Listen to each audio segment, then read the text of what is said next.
when it comes to Hallmark films, usually everything feels very similar. But there's something about the Irresistible Blueberry Farm, and maybe I can't put my finger on what that is, but there's something about this film that just feels a little bit different, and not in a bad way. I did genuinely enjoy this.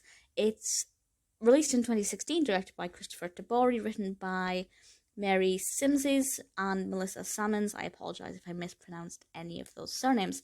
And this stars Alison Sweeney as our protagonist, Ellen, who gets the nickname The Swimmer because of an unfortunate incident near the beginning involving water, involving the sea. I won't go into any more information about that, but let's just say there was a rickety dock that she shouldn't have been on, and that gives her an introduction to our potential romantic lead. And I will say the romantic aspect of this I really enjoyed, because I wasn't sure what direction it was going to take. I felt like the coupling was perhaps not as traditional as it usually is with Hallmark. It felt a bit more refreshing. I enjoyed that journey. The other side of the narrative could have been a bit more detailed. It could have been a bit more in depth, but it was still relatively interesting, because Ellen has got to travel to this little town, this little seaside town, and her grandmother passed away relatively recently, and her dying wish was that Ellen would deliver this letter to somebody from her grandmother's past. And she goes to this place and is trying to track him down, and in doing so, of course, she meets her potential love interest.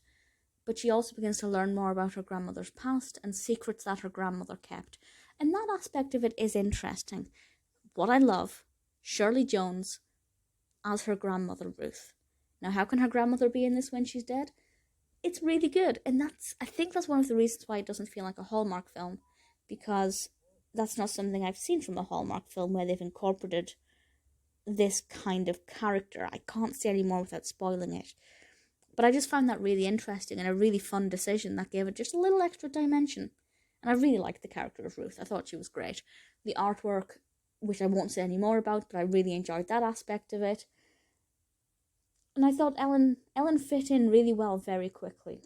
To begin with, I thought she was going to be quite stuck up, because she was keen to just get there, hand the letter and leave and get back to her normal, more corporate lifestyle. But actually, I was really pleasantly surprised by her and by her attitude and the way she interacted with the locals. It was a refreshing change. Yes, most Hallmark characters will go through that kind of transition where they start off wanting to get back to the big city but slowly learn that there's more important things in life. But actually, she did very well. I really enjoyed it. As I said, it does feel quite different. I've mentioned a few things that made it feel a little bit different. Maybe there are other things as well. If you've seen it, let me know what you think of it, of course. But The Irresistible Blueberry Farm, although I don't like the name.